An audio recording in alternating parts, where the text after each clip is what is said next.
పిల్లలను దేవుడు దీవించును గాక. అందరినీ ఏ ఒక్కరు జారిపోకుండా మిమ్ములను మీ కుటుంబాలను ప్రభు తన రాకడ కొరకు సిద్ధపరచును గాక. అలాగే క్రమముగా ప్రతి ఆదివారము అలాగే ప్రతి నియామక కూడికల్లోనూ ఆసక్తి కలిగి ప్రభు సన్నిధికి వచ్చినట్లు అట్టి ఆసక్తి ప్రభు మీ అందరికీ దయచేయును గాక. ఆమేన్. హల్లెలూయా. మంచిది. ప్రభునందు ప్రియ దేవుని బిడ్డలారా, మరి ఈ సమయంలో దేవుని వాక్యాన్ని కొద్ది నిమిషాలు ధ్యానం చేసుకుందాము. మనము మరొక నూతన మాసంలోనికి ప్రవేశించాం. ఏ నెల? ఈ నెల ఆగస్టు నెలలోనికి మనం వచ్చాం. ఈ ఆగస్టు నెల ఈ సంవత్సరానికి ఎన్నో నెల? 8వ నెల. సంవత్సరమునకు 12 నెలలు కాగా ఇప్పుడు ఆల్రెడీ ఎన్నో నెలలకు వచ్చేసాం? 8వ నెలలోనికి వచ్చాం. ఇంకెన్ని నెలలు ఉన్నట్లు? ఈ నెలను పక్కన పెడితే ఇంకొక 4 నెలలు ఉన్నట్లు. సంవత్సరము ఎంత తొందరగా, రోజులు, వారములు, నెలలు ఎంత తొందరగా గతించిపోతున్నాయో గమనిద్దాం. ప్రియ దేవుని బిడ్డలారా, రోజులు మన జీవితంలో దొర్లిపోతున్న తరుణంలో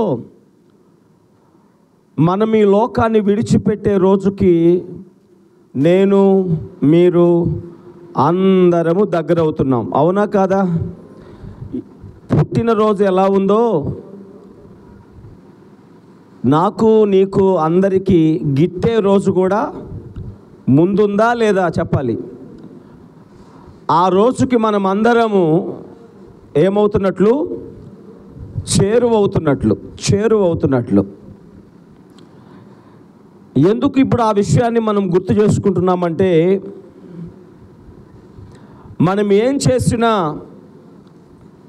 ఏం చేయకపోయినా, మనం ఎలాగున్నా ఆ వచ్చే రోజు ఏదో ఆగదు. అయితే ఆ రోజును మనం గుర్తు చేసుకోవడం వల్ల ప్రయోజనం ఏంటంటే, ఎందుకు దేవుడు ఈ రోజున గుర్తు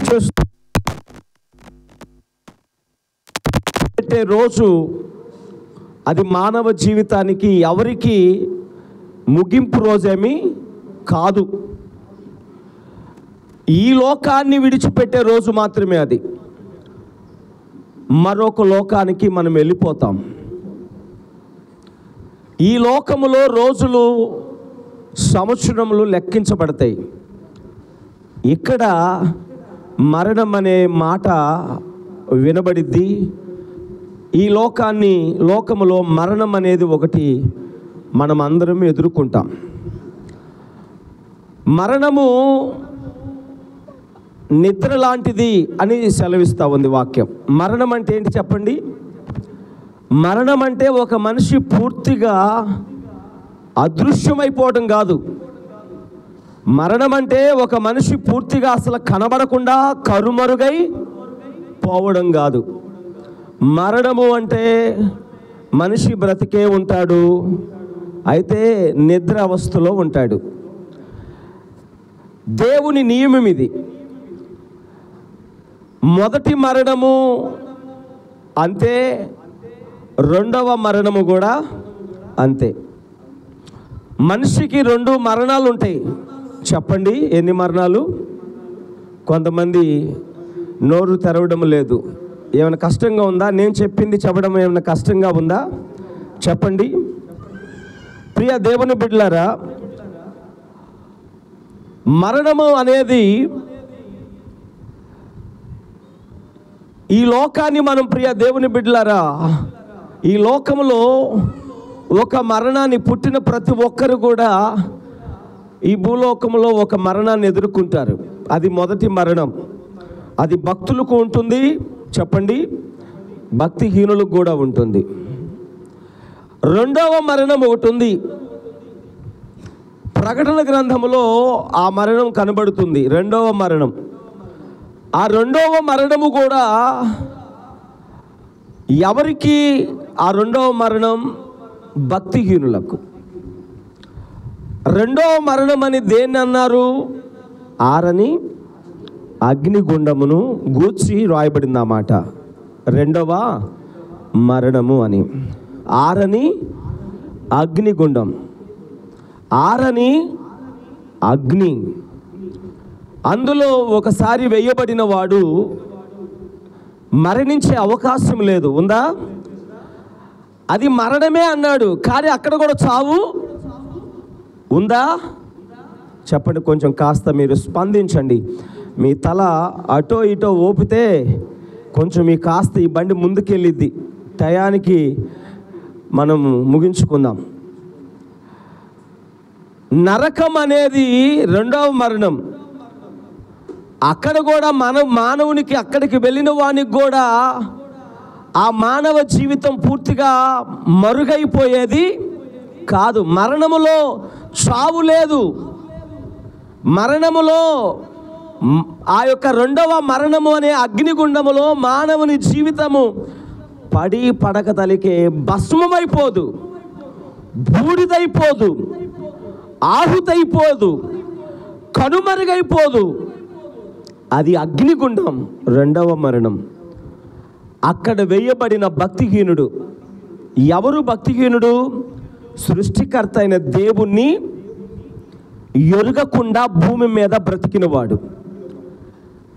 ఒకవేళ ఎవరైనా చెప్పినా పెడచెవిని పెట్టినవాడు, లోబడినవాడు, విధేయత చూపని వారు, లెక్కలేనితనంగా బ్రతికేవారు. ఈ పాస్టర్లు ఎట్టగా చెబుతారులే అని అనుకొని ఈ ప్రార్థనకి వెళ్ళే వాళ్ళందరికీ ఇదే మాట అండి. అయ్యా, ప్రభువుని నమ్ముకో, రక్షణ పొందు, లేదంటే నరకానికి వెళ్తాం. నరకానికి వెళ్తాం. కొంతమంది తెలివి కలిగిన వాళ్ళు ఉంటారు. అసలు మీ దేవుడు ప్రేమ కలిగిన వారని చెబుతున్నారు కదా. నిజంగా దేవుడు ప్రేమ కలిగిన వాడైతే నరకాన్ని ఎందుకు చేశాడు? ఆయన చేసిన మనుషుల్ని నరకానికి ఎందుకు పంపుతాడు? దేవుడు నిజంగా ప్రేమ కలిగిన వాడైతే మానవుడిని నరకానికి ఎందుకు పంపుతాడు అనేవాళ్ళు చాలామంది ఉన్నారు. వాస్తవానికి దేవుని బిడ్డ, దేవుడు నరకాన్ని చేసింది మానవ జాతి కోసం కాదు అని వాక్యం సెలవిస్తూ ఉంది. దేవుడు నరకాన్ని చేసింది ఆరని ఆ భయంకరమైన అగ్నిగుండాన్ని కలుగజేసింది తన స్వరూపములో, తన పోలికలో చేసుకున్న మనుషుని కొరకైతే కాదు. తన స్వరూపమందు, తన పోలికలో చేయబడినటువంటి ఆకాశము నుండి అవిధేయతతో, గర్వముతో, అహంకారముతో ఆనాడు దేవుని మీద తిరుగుబాటు చేసి భూమి మీద కిందకు పడద్రోయబడిన అపవాదికిని వాని దూతలకు. అగ్నిగుండము ఎవరి కోసం చేయబడిందంటే నా కోసం, నీ కోసం. ఒక మాటలో చెప్పాలంటే భూమి మీద పుట్టిన వారి కోసం. దేవుని పోలికలో, దేవుని స్వరూపములో కలుగజేసిన ఏ మనిషి కొరకు, ఏ వ్యక్తి కొరకు దేవుడు నరకాన్ని చేయలా.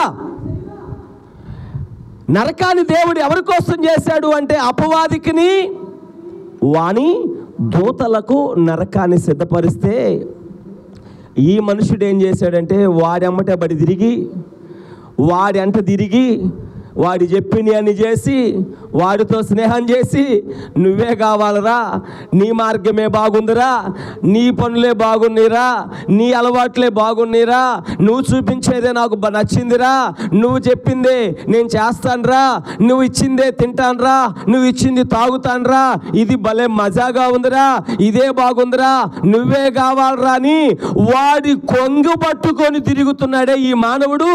తిరిగి వాడితో పాటు వీడు కూడా వెళ్ళి ఎక్కడ పడుతున్నాడు?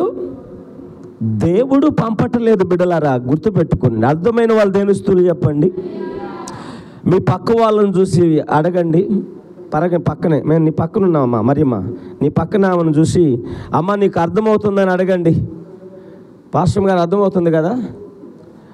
ఏమేన్ తిమోతి గారు, అరే ఎవరు అయ్యంటే మీకు తెలుగు మీరేం భాష మాట్లాడతారు చెప్పండి, వస్తే నేను కూడా మాట్లాడతా. మీకు అర్థమవుతుంది నా భాష? దేవుడు నరకమును చెప్పండి మనుషుల కొరకు కాదు. ప్రభువే స్పష్టంగా చెప్పాడు సువార్తలో, అపవాదికిని వాని దూతలకు సిద్ధపరిచిన దాంట్లో నువ్వు వెళ్తున్నావు, నువ్వు చేతులారా వాడి వెంటబడి తిరిగి. అవునా కాదా? ప్రార్థనకు రమ్మంటే నేను రాను నువ్వా అంటున్నారా లేదా? ప్రార్థన గొడవ ఎత్తేవంటే మాత్రం నీకు మర్యాదగా ఓరి బాబు అంత మాటలు ఎందుకు లేరా అంటున్నావా లేదా? నువ్వు ప్రార్థనకు రమ్మన్నావంటే ఓరి బాబు ఎంత మండిపడుతున్నారో. మరి వీళ్ళందరూ ఎవరు కావాలని కోరుకుంటున్నారు? వీళ్ళందరూ ఏ మార్గాన్ని కోరుకుంటున్నారు? నువ్వు నన్ను మాత్రం అది మానుకోమంటే కుదరదు. నేను ఏదైనా మానుకుంటా కానీ దాన్ని మాత్రం మానుకోను. అంటే వాడిని విడిచిపెట్టను,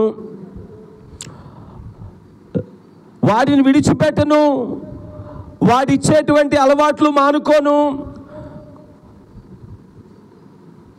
ప్రభువుని నమ్ముకున్న వారికి యెహోవా వారికి కాపరైతే ఆయన్ని ఇష్టపడని వారికి ఎవరి కాపరి చెప్పండమ్మా? సాతానే కదా, అపవాదే కదా. మంచి కాపరి తమ గొర్రెలను పచ్చికలో నడిపిస్తాడు, శాంతికరమైన జలముల యొద్దకు తీసుకుని వెళతాడు. మరి ఈ కాపరి ఎక్కడికి తీసుకుని వెళ్తాడు? నరకానికి తీసుకుని వెళ్తాడు. ఇది విశాలకరమైన మార్గం. నా యేసయ్య మార్గం ఇరుకు మార్గం. ఇందులో ప్రవేశించేవారు కొద్దిమందే. గనుక ఎవరు ప్రియ దేవుని బిడ్డలు, నిన్ను ఎవరు నరకానికి పంపించట్లేదురా బాబు, నిన్ను ఎవరు నరకానికి తొయ్యట్లేదురా తల్లి. నీవే జీవము కలిగిన దేవుని విడిచిపెట్టి, నీవే పరలోకమునకు మార్గము సత్యము జీవమై ఉన్న దేవుణ్ణి కాదనుకొని నీ కొరకు శ్రేష్టమైన పట్టణాన్ని నా దేవుడు పరలోకములో నీ కొరకు సిద్ధపరిస్తే నాకు వద్దనుకొని, ఇదంతా మాయా, ఇదంతా మోసం. పాస్టర్లు వీళ్ళకి పిచ్చి ఎక్కిచ్చారు. ఎవరెక్కిచ్చారంట ఈ పిచ్చి? ఏమా ఈ పాస్టర్లకి ఎవరు ఎక్కిచ్చారు? వాళ్ళు అనుకోవటం. ఈ పాస్టర్లకి తెల్లోళ్ళు ఎక్కిచ్చారంట. ఎవరు?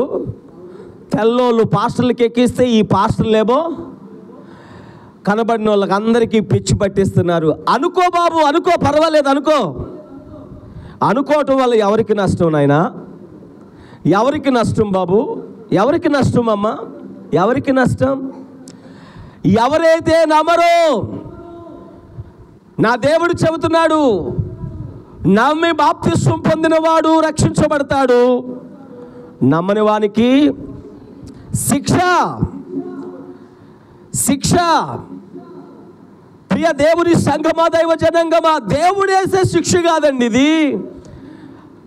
నీకై నీవే అపవాదికిని వాని దూతలకు సిద్ధపరిచిన నరకానికి నీకై నీవే, నీ ఆత్మకు నీవే ఉత్తరవాదివైపోతున్నావు. ఆ రోజున తమ్ముడా మందిరానికి రా, నేను రాను, నాకు చాలా పనులు ఉన్నాయి. ఏంట్రా పనులు? నిన్ను పుట్టించి, నిన్ను బ్రతికించి, నీ ఆయుష్ను పొడిగించి, ఆరోగ్యాన్ని ఇచ్చి, ఈ జ్ఞానాన్ని ఇచ్చి, తెలివినిచ్చి, సామర్థ్యాన్ని ఇచ్చి, అన్నీ ఇచ్చిన దేవుని సన్నిధిలో 2 గంటలు ఉండలేవా? సోమవారం నుండి శనివారం వరకు పని చేసుకో, నీ కోసం, నీ కుటుంబం కోసం, బిడ్డల కోసం. ఉద్యోగం చేసుకో, వ్యాపారం చేసుకో, చేతి పని చేసుకో, నీకు నచ్చిన పని చేసుకో. ఆదివారం ఒక్కరోజు 24 గంటల ఇక్కడ ఉండేది. ఎన్ని గంటలమ్మా? ఏమా ఎన్ని గంటలు ఉంటాం మందిరంలో?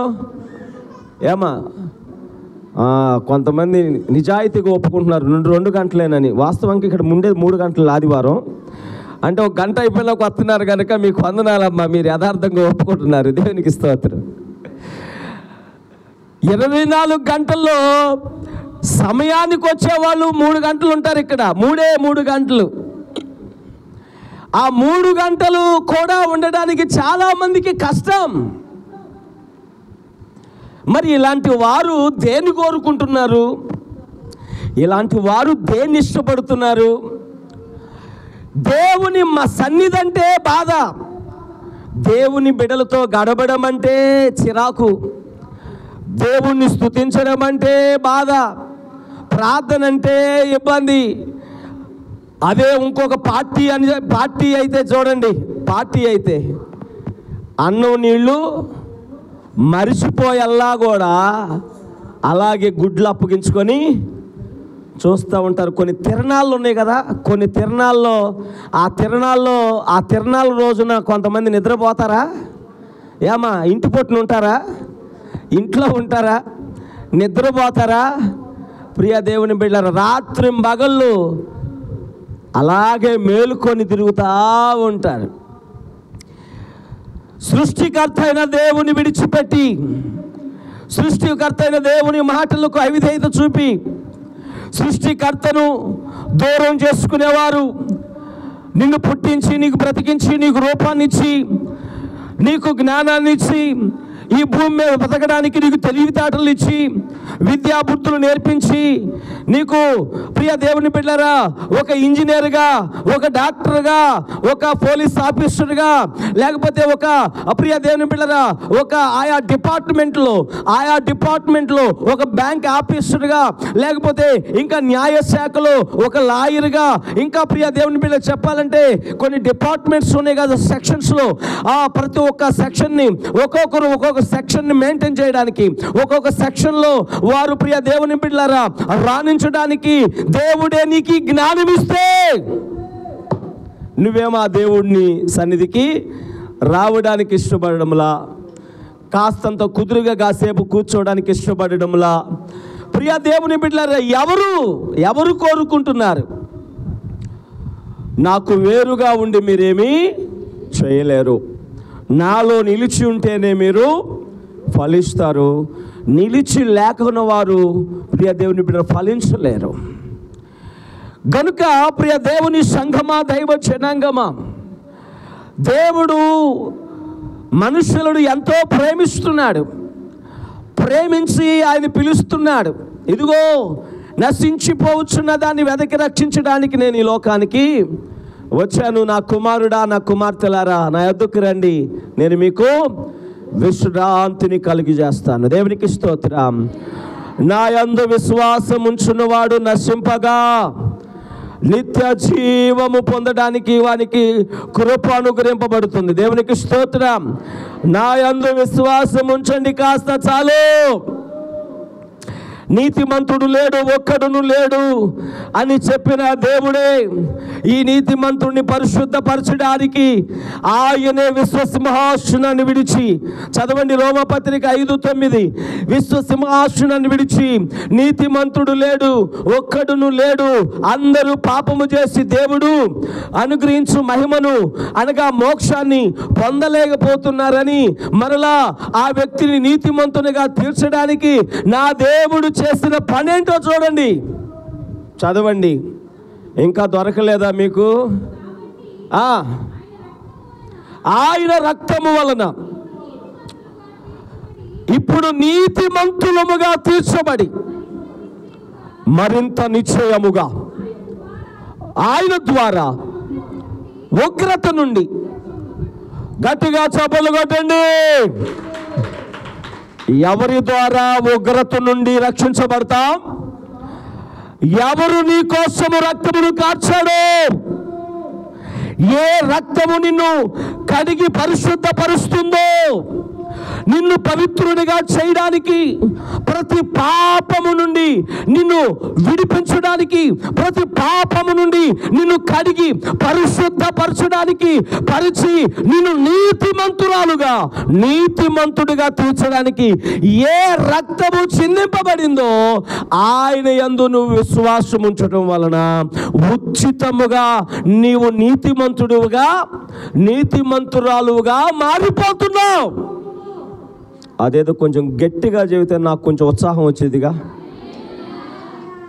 మీరు చెప్పట్లేదంటే తొందరగా ముగించు పాస్టర్ గారు అన్నట్టుగా ఉంది. అవునన్న వాళ్ళు దేవుని స్తుతులు చెప్పండి. అయ్యా పర్వాలేదు, కొంచెం అలర్ట్గానే ఉన్నారు, చాలా మెలకుగా ఉన్నారు. దేవునికి స్తోత్రం. ప్రతి ఘోర పాపమును కడుగును మన యేసయ్యా రక్తము.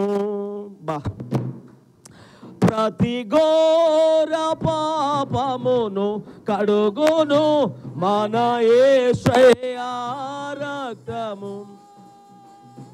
మన శిక్షను తొలగించెను, సంహారమునే మన శిక్షను సంహారమునే యేసు రక్తము. పాడాలి పాడాలి.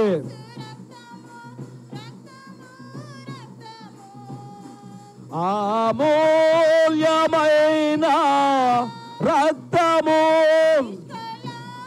యేసయ్య రక్తము. నోరార పలకండి, మంచిది. అందరూ పలకండి, యేసయ్య రక్తము.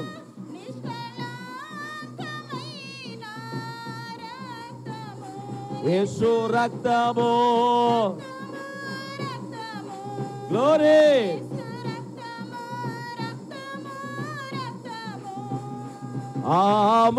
అమూల్యమైన రక్తము నిష్కా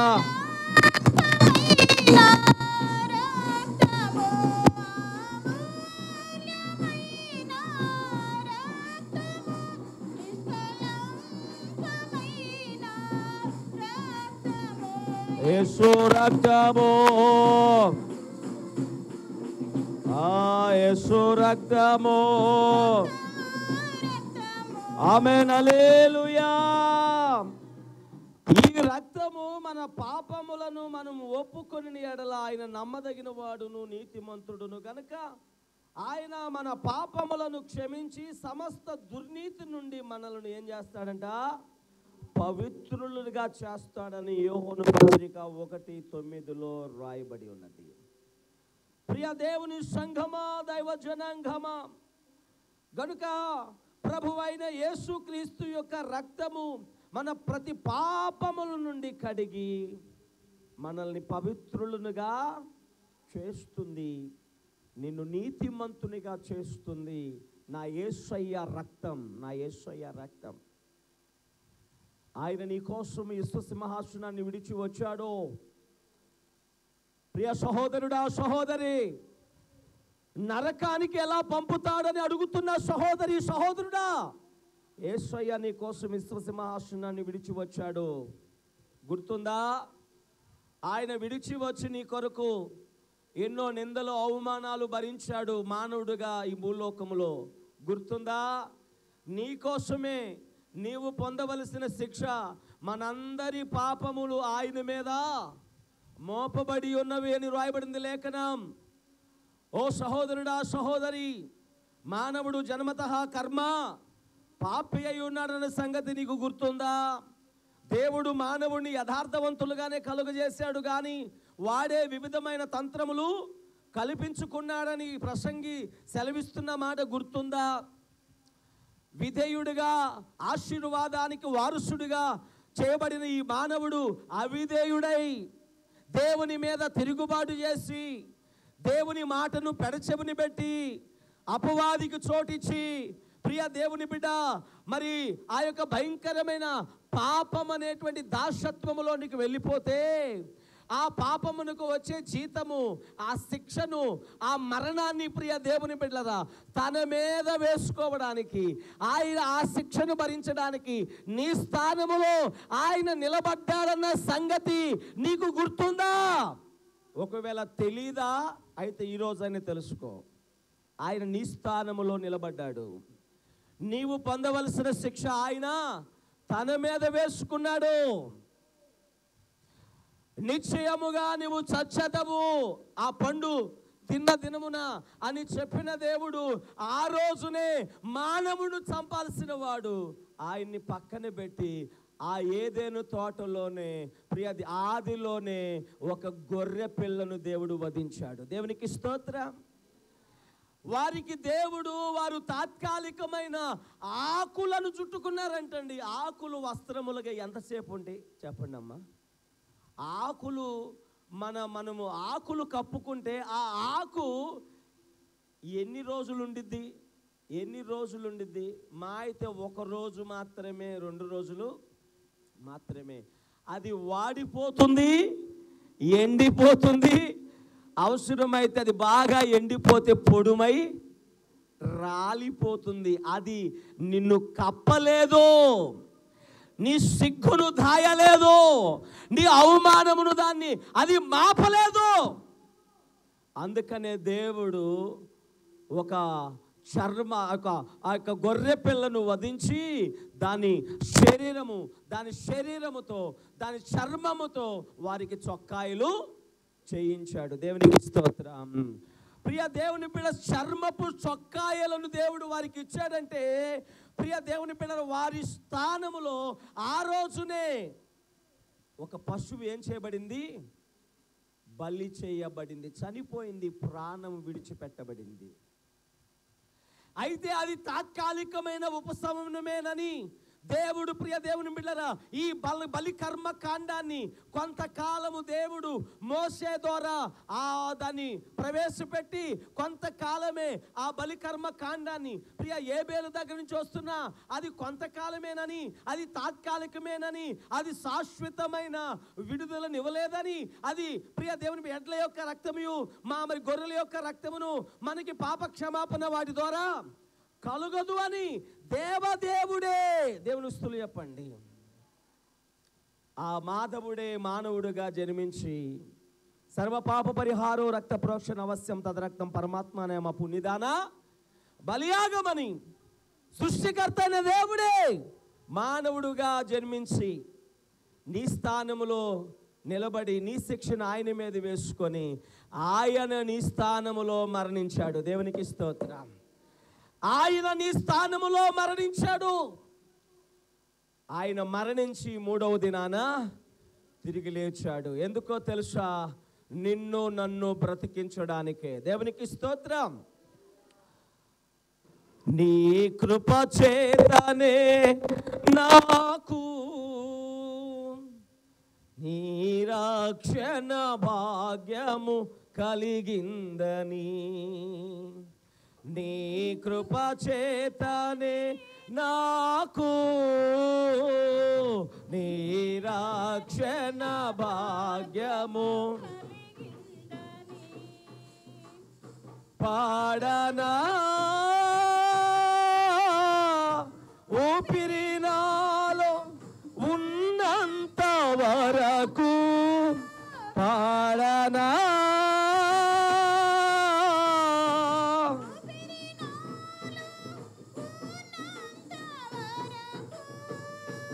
నా విమోచకుడవు నీవే అని రక్షణానందం నీ ద్వారా కలిగిందని, నా విమోచకుడవు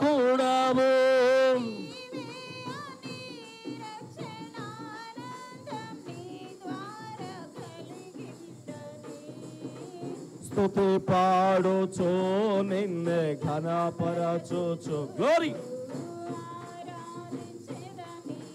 జీవించుచు స్తుతి పాడుచు నిన్నే ఘనపరచుచు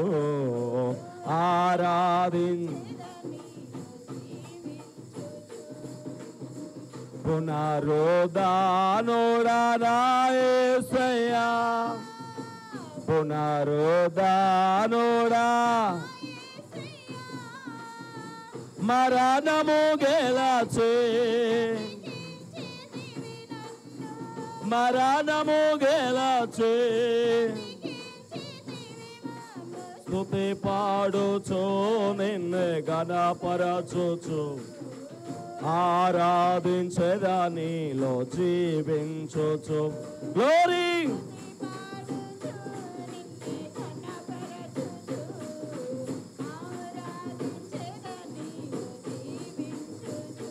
నే ముందెన్నాడు వెళ్ళని తెలియని మార్గము నాకు ఎదురాయనే.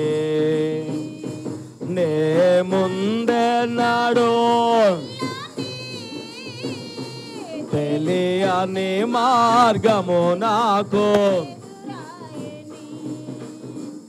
సాగిపో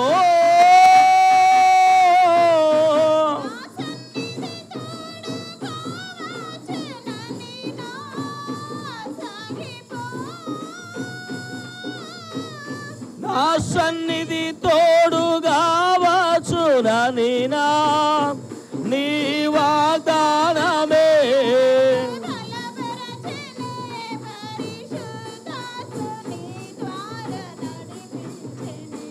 నీ వాగ్దానమే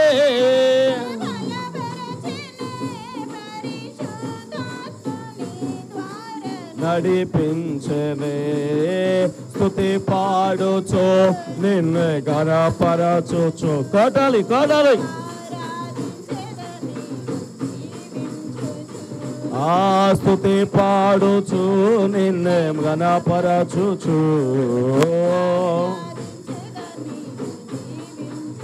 ఆమేన్ హల్లెలూయా.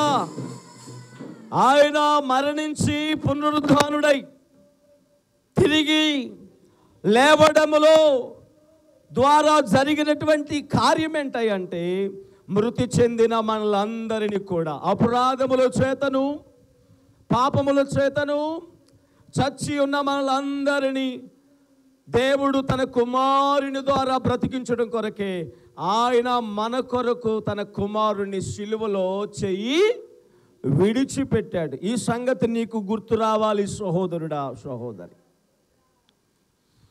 దేవుడు న్యాయవంతుడే అని చెప్పడానికి ఈ విషయాలని చెప్పాల్సి వస్తూ ఉంది. నరకము నీ కోసము కాదు తమ్ముడా, చలి. మత్తయి సువార్తలో 24వ అధ్యాయములో 41వ వచనములో ఆ రాయబడిన మాట ఒకసారి గుర్తు చేసుకో తమ్ముడా, చలి. ఒకసారి అండర్లైన్ చేసుకోండి బాబు. దేవుడు అన్యాయస్తుడు కాదు. తన బిడ్డలను దేవుడు చేతులారా చంపుకునేవాడు కాడు. తాను ఉద్దేశపూర్వకంగా తన బిడ్డలను నరకములో వేసే కఠినాత్ముడైన దేవుడు నా దేవుడు కానే కాదు. చదువుతారా అమ్మా? లోకా సువార్త 25వ అధ్యాయము 24 అని చెప్పినట్లుగా ఉన్న 25:41 చదవండి. 25:41. అమ్మ అందరు తీసారా? అదే నాన్న, అందరు తీయండి. మత్తయి సువార్త 25:41 చదువు నాన్న. అప్పుడు ఆయన అమ్మా శపింపబడిన వారులారా,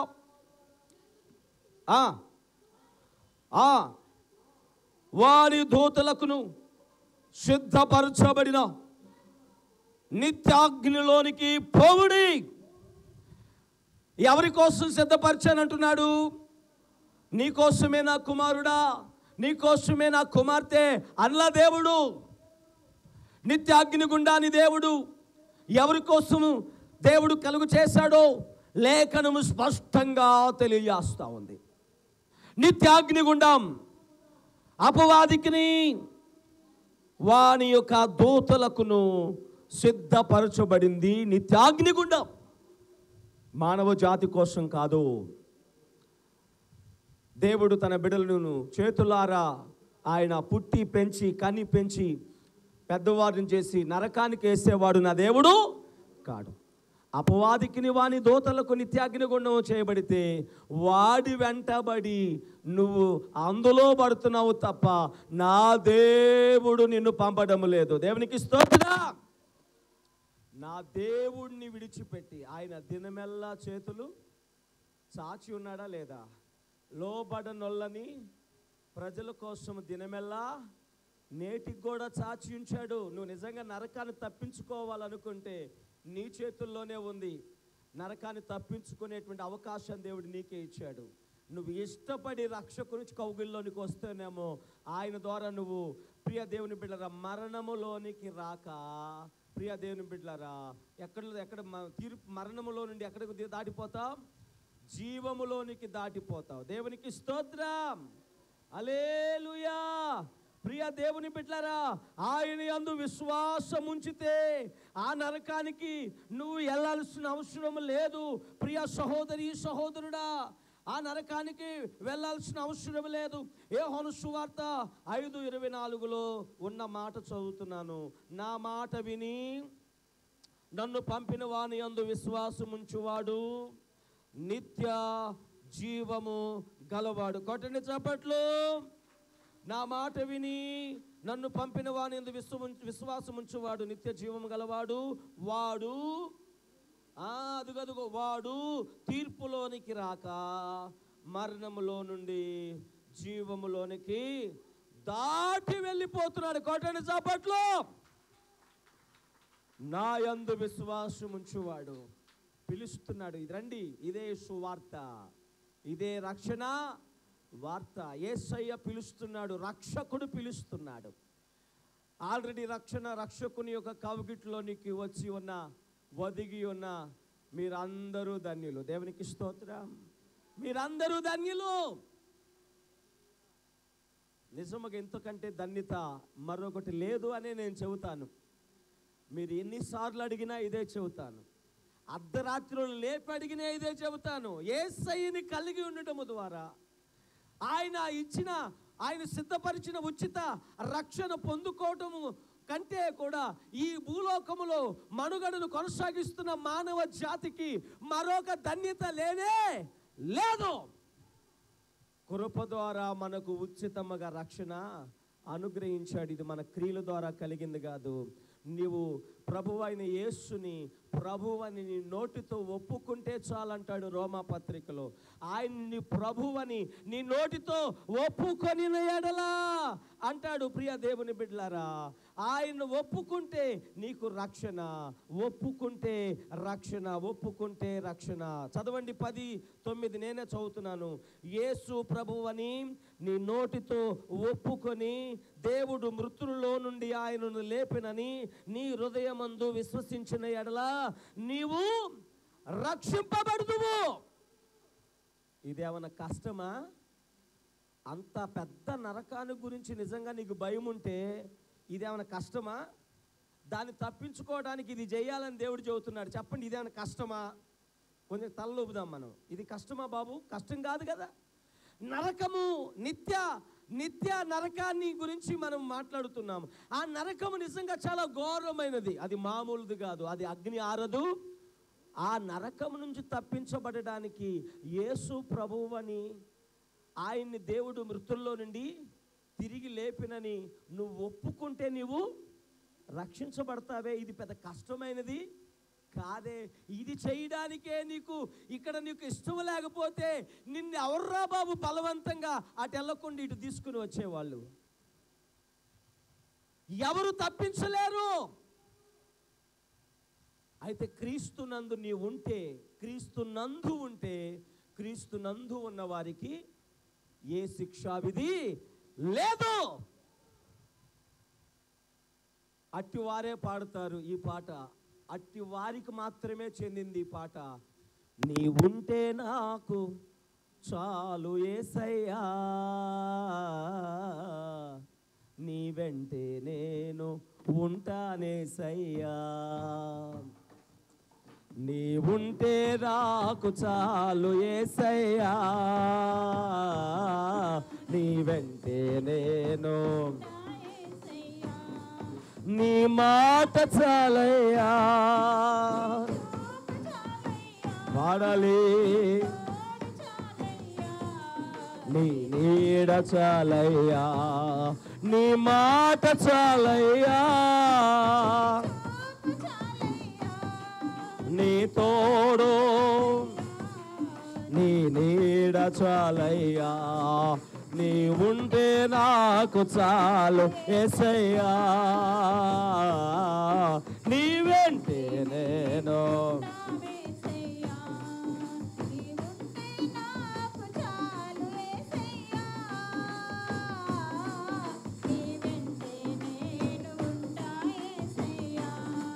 ఆమేన్, హల్లెలూయా.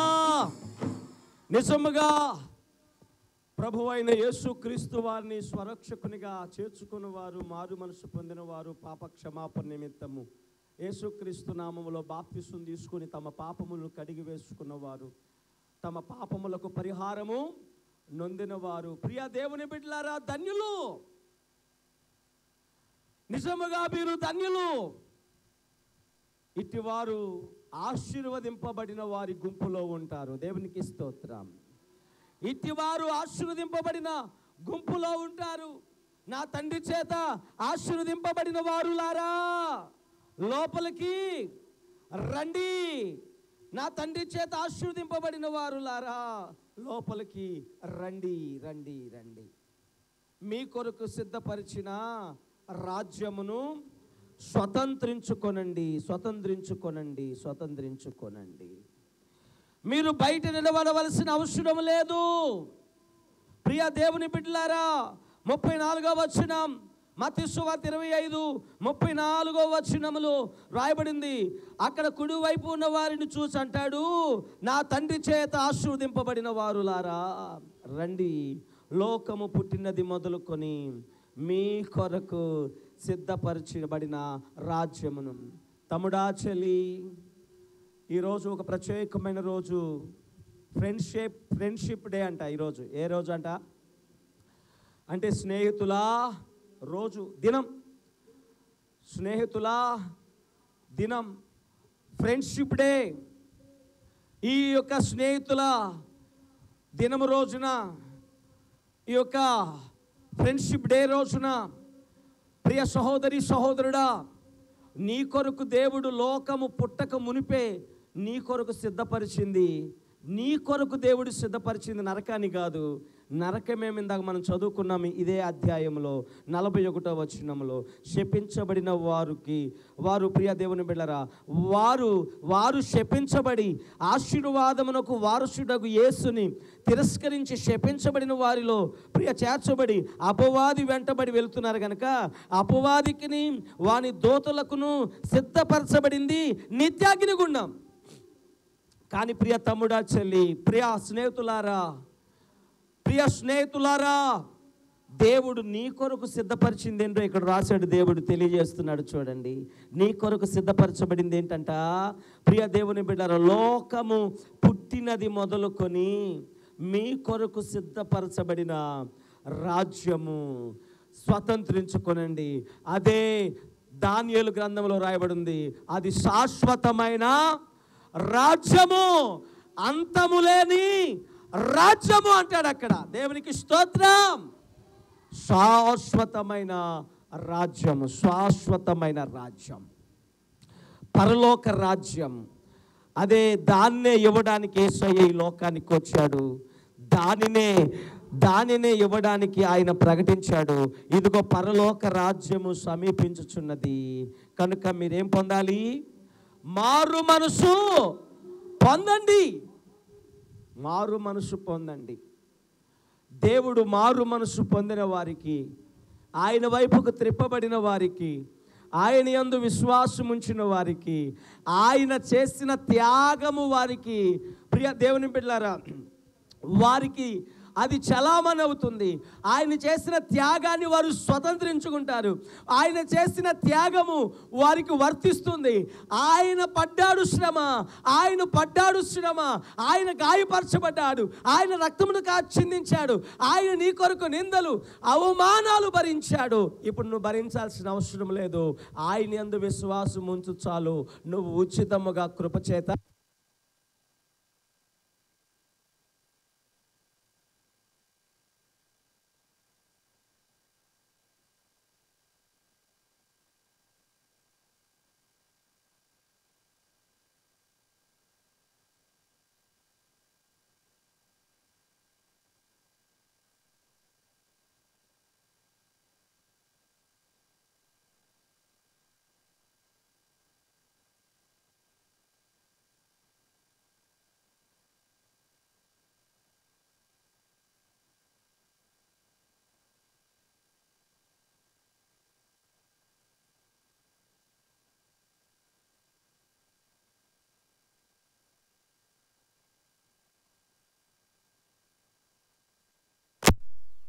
ఈ మొదటి పునరుద్ధాన దినమందు ఆగస్టు మాసంలో ఈ యొక్క ఫ్రెండ్షిప్ డే రోజున దేవుడు ఆల్రెడీ రక్షింపబడిన వారికి ఒక క్లారిటీ ఇస్తున్నాడు. కొన్ని విషయాలకి దేవుడు జవాబిస్తున్నాడు. అన్ని జనులు మిమ్మల్ని అడగవచ్చు, కొంతమంది మిమ్మల్ని అడగవచ్చు. దేవుడు ప్రేమ కలిగిన వాడైతే ఆయన తన బిడ్డలను ఎందుకు నరకానికి పంపిస్తాడు? ఆయన తన బిడ్డలను నరకానికి పంపేవాడు కాదు అని ఒక క్లారిటీ. అసలు నరకము చేయబడిందే దేవుని పిల్లల కోసము కాదు అని ఒక క్లారిటీ నీకు వచ్చింది. అపవాదికిని వానికి దూతలకు మాత్రమే అది సిద్ధపరచబడింది. వాటి వెంటబడి వీడు జీవము కలిగిన దేవుని విడిచి వాటి వెంటబడి అందులో పడుతున్నాడు తప్ప దేవుడు పంపించాడు.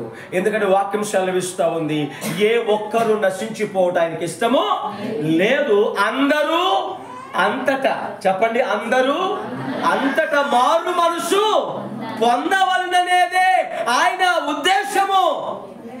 ఆమేన్.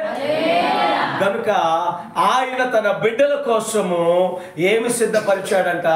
ఆశీర్వదింపబడిన వారులారా లోపలికి రండి, లోకము పుట్టినది మొదలుకొని మీ కొరకై సిద్ధపరిచిన రాజ్యమును స్వతంత్రించుకోనండి. రాజ్యమును స్వతంత్రించుకోనండి. ఆల్రెడీ రక్షించబడి ఆ రాజ్యములోనికి రాజ్య సంబంధులుగా మార్చబడి ఆ రాజ్యపు మార్గములో నడుస్తున్న, ఆ రాజ్యము వైపే చూస్తూ ఆ రాజ్యమునే గురిగా పెట్టుకొని, ఆ రాజ్యమునే గమ్యముగా పెట్టుకొని, ఆ రాజ్యమునే గురిగా పెట్టుకొని ఈ యొక్క లోకమనే అరణ్య యాత్రలో సాగిపోతున్న యాత్రికులం మనం. దేవునికి స్తోత్రం. యాత్రికులం అంటే మనం ప్రయాణంలో ఉన్నవారు. ఎక్కడికి బాబు మీ ప్రయాణం? ఎక్కడికి చెప్పండి? ఆధ్యాత్మికమైన ఈ ప్రయాణంలో మీరందరూ ఉన్నారు. ఈ ఆత్మీయ యాత్రలో మీరు అందరూ ఉన్నారు. ఈ ఆత్మీయ యాత్రలో మీరు అందరూ ప్రయాణాన్ని కొనసాగిస్తున్నారు. ఇప్పుడు మీరు ఎక్కడికి వెళ్ళాలని? ఆనంద యాత్ర, ఇది ఆత్మీయ యాత్ర. యేసుతో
ఎక్కడికమ్మా నీ ప్రయాణం అంటే నూతనమైన యెరూషలేము చేరడానికి. దేవునికి స్తోత్రం. కనుక ఈ నూతన యెరూషలేము కోసము దేవుడు మనల్ని సిద్ధపరిచి ఈ యొక్క మార్గములో దేవుడే మనకి ముందు నడుస్తున్నాడు. ఆయన పరిశుద్ధాత్మ సహాయమును మనకు అనుగ్రహించాడు. పరిశుద్ధాత్మ దేవుని సహాయమునకు అప్పగించుకొని ప్రియ దేవుని బిడ్డలారా ముందుకు సాగుదాం. విశ్వాసమునకు కర్తయు దాన్ని కొనసాగించే యేసు వైపే చూస్తూ ప్రియ దేవుని బిడ్డలారా ఆయన మాత్రమే నిలబెట్టేవాడు, ఆయన మాత్రమే నడిపించేవాడు, ఆయన మాత్రమే గెలిపించేవాడు. దేవునికి స్తోత్రం. కనుక ఆయన రాకడ కొరకై మనము సిద్ధపడదాము. అనేకులను సిద్ధపరచుదాము. దేవుడి మాటలు మన వినికిడిలో దీవించి ఆశీర్వదించును గాక. ప్రార్థన చేసుకుందాం. తల వంచండి, ప్రార్థన చేసుకుందాం. అందరూ తల వంచండి, ప్రార్థన చేసుకుందాము. హల్లెలూయా, హల్లెలూయా, హల్లెలూయా. స్తోత్రం. ప్రియా దేవుని బిడ్డలారా, అందరము మోకరించండి, ప్రార్థన చేసుకుందాం. విత్తబడిన వాక్యము విన్న మన అందరి హృదయాలలో మంచు నెలన పడిన విత్తనం వలె నూరంతులుగా ఫలించున్నట్లు ఆయన పిల్లలమైన దేవుడు మనకిచ్చిన గొప్ప నిరీక్షణ ఎటుదో చూడండి. దేవుడు మనకిచ్చిన నిరీక్షణ ఎంత ఉన్నతంగా ఉన్నదో చూడండి. నిజముగా దేవుడు మనకిచ్చిన ఆనందము ఎంత బలమైనదో చూడండి. దేవుడు మనకిచ్చినటువంటి ప్రియ దేవుని బిడ్డలారా, ఈ రక్షణ ఎంత విలువైనదో చూడండి. మనమందరం ఆశీర్వదింపబడిన వారిలో ఉన్నాం. ప్రియ దేవుని బిడ్డ, దేవుని రాజ్యము కొరకై మనము సిద్ధపడుతున్నాము. ఆ రాజ్యము కొరకై ముందుకు సాగుతున్నాం. ఇంకా లోకంలో ఎంతోమంది ఇంకా ప్రభువునందు విశ్వాసం ఉంచక ఆయన ఇంకను అపార్థం చేసుకుంటూనే చాలామంది ప్రభు దూరంగా ఉంటున్న వారితో దేవుడు ఈ యొక్క పగటికాల సమయంలో కొందరితో మాట్లాడుతూ ఉన్నాడు. ప్రియ దేవుని బిడ్డ, దేవుడు ప్రేమ కలిగిన వాడు అని, ఆయన ఎవరిని కూడా నరకానికి ఆయన పంపేవాడు కాదు అని, నరకం అనేది అపవాదికి వాని దూతలకు మాత్రమేనని, ఆయన ప్రేమ కలిగిన వాడు నిత్యరాజ్యాన్ని ఇచ్చేవాడు అని. ప్రియ దేవుని బిడ్డరా, తెలియని మనుషులకు, తెలియని ప్రజలకు మనమందరము కూడా మనమే చెప్పవలసిన వారమై ఉన్నాం. ఈ తరంలో దేవుణ్ణి ఇంకా అపార్థం చేసుకునే వారికి ఎవరు చెప్పాలి? వారికి అర్థమయ్యేటట్టుగా వారికి అర్థమయ్యేటట్టుగా, వారు గ్రహించేటట్లుగా, తమ్ముడా నీవే కదా, సహోదరి నీవే కదా, మనమే కదా వారికి అర్థమయ్యేటట్లుగా చెప్పాల్సింది. కనుక మనతో దేవుడు మాట్లాడుతున్నాడు.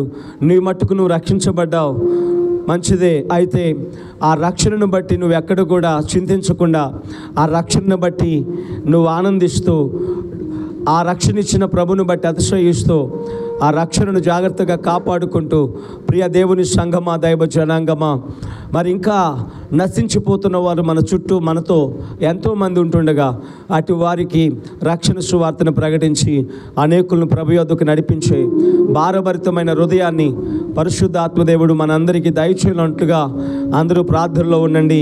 తిమోతి వెన్నెల గారు ప్రార్థన చేస్తారు. ప్రభు బల కొరకే కూడా